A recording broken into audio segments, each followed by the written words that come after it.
I proposed to my girlfriend and out of nowhere, she thought it was finally time to introduce me to her secret inner circle of friends, and now I'm already thinking about ditching this relationship. I, 32 male, just recently proposed to my girlfriend Sharon, 30 female, of 2 years, like a month and a half ago, and it feels like the second the ring got on her finger, her attitude and behavior took a total 180. The entire time we were dating, we seemed exceptionally compatible, and at least it seemed we shared common beliefs and morals. 7 weeks ago, I proposed and she said yes, and I felt like it was the happiest moment for the two of us. But not even a week later, it's like her attitude totally flipped. I thought I knew all her friends, but one day I came home and there were 6 women I've never seen before, and Sharon introduced me to them. I was curious as to why I was just now meeting them, when I already met Sharon's 2 best friends, Michelle and Octavia, both not present, over a year and a half ago. Sharon said she wanted to make sure we were a sure thing before I met her inner circle. I found this strange, not to mention it was a weeknight and they were quickly draining my wine rack of wine. Sharon still had her own place, but she stayed with me so often that she practically lives here. I still found it really rude when they left, leaving behind 4 empty bottles. I tried to discuss with Sharon about having uninvited guests on weeknights, but she brushed off my concerns very casually. It just felt like she didn't take me seriously at all. The following weeks she went out with the girls several times, and when she brought the girls to my place twice without notice, once with notice to appease me, her words, they all treated me like a butler, shaking their empty wine glasses at me for refills. After the 4th time, I made it clear that I will get a locked wine rack. Sharon just called me no fun after that. It gets worse.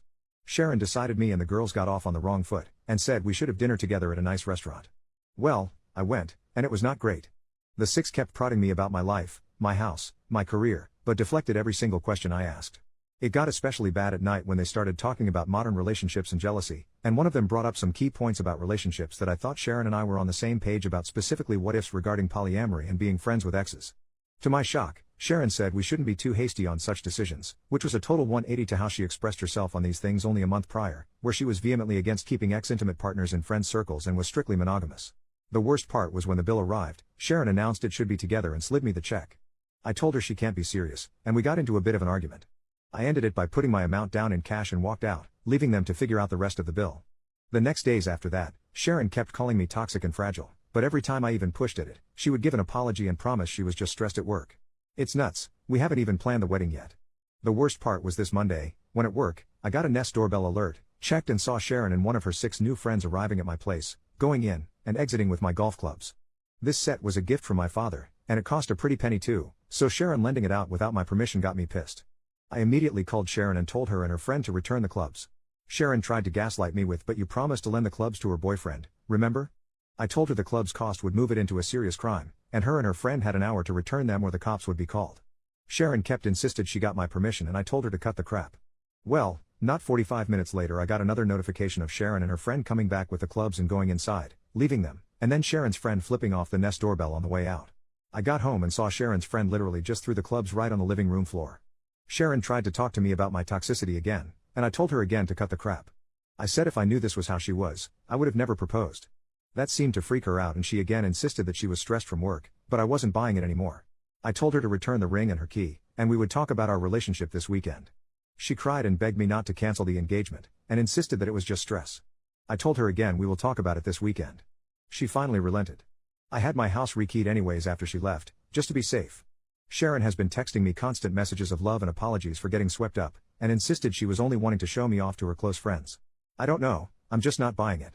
The same close friends have been sending me texts daily, calling me toxic and fragile again, saying they knew I wasn't man enough for Sharon or secure enough to share her with friends.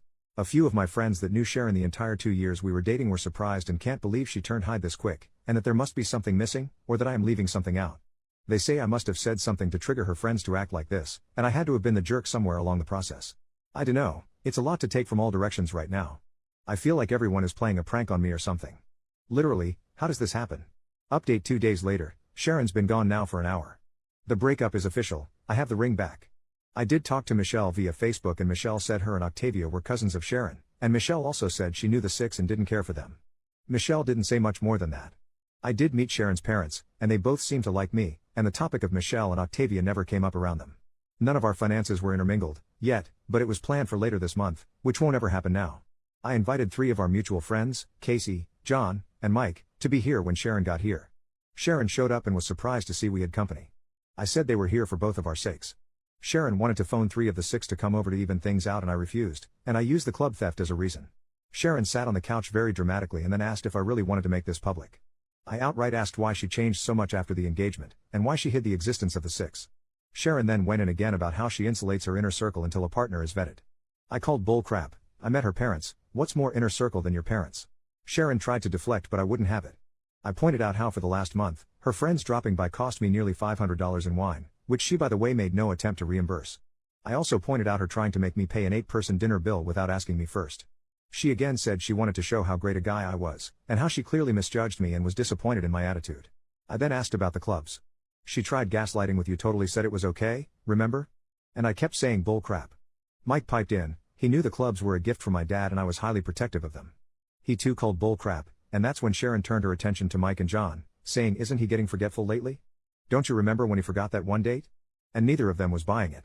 I finally said forget postponing the wedding or canceling the engagement, the entire relationship is going to end if she isn't going to be straight with me. Sharon made a very long exaggerated sigh.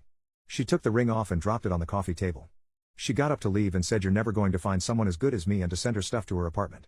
She left, and Casey, John and Mike were totally stunned. All I could say was believe me now? Then we just ordered some pizza. I am still shocked and confused by her attitude. I'm sure the heartbreak will come next, but right now, I'm just kind of numb. I still feel like this isn't real lol.